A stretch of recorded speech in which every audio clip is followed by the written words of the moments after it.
Rais wa Uganda Yoweri Museveni amesema anatarajia kushinda kwa 80% endapo hakutakuwa na udanganyifu wowote katika uchaguzi mkuu utakaofanyika leo nchini humo.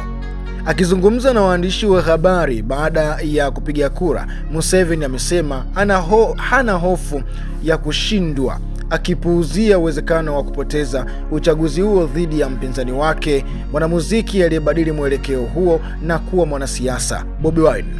Katika taarifa ambayo imeelezwa na Mheshimiwa Rais wa Uganda ambaye kwa sasa ni rais lakini pia ni mgombea urais katika kiti cha urais mwaka huu, Bobi Wine amekuwa na wafuasi wengi ambao walikuwa wakimfuata katika kampeni, wakati wa kampeni, na kuweza kumwaminisha kwamba wataweza kumpigia kura na ataibuka kuwa mshindi kwa kishindo kwa asilimia kubwa. Sasa kupitia taarifa ambazo zimezidi kuenea na vitisho vingi ambavyo ameendelea kuvipata wakati akiwa katika kampeni zake, imeleta hofu zaidi na watu kujadili mara kadha wa kadha kuhusiana na hiki. Je, ni kweli Bobi Wine atatangazwa kuwa rais wa taifa hilo la Uganda kama akishinda, au akishinda hatotangazwa na kampeni alizozifanya zitabakia tu kwa kazi bure?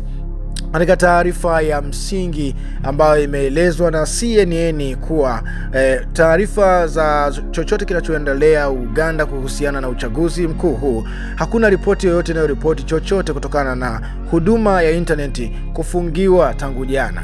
Taifa hilo la Uganda haliko katika uwezekano wa kuweza kupokea ama kutoa taarifa kupitia njia ya intaneti.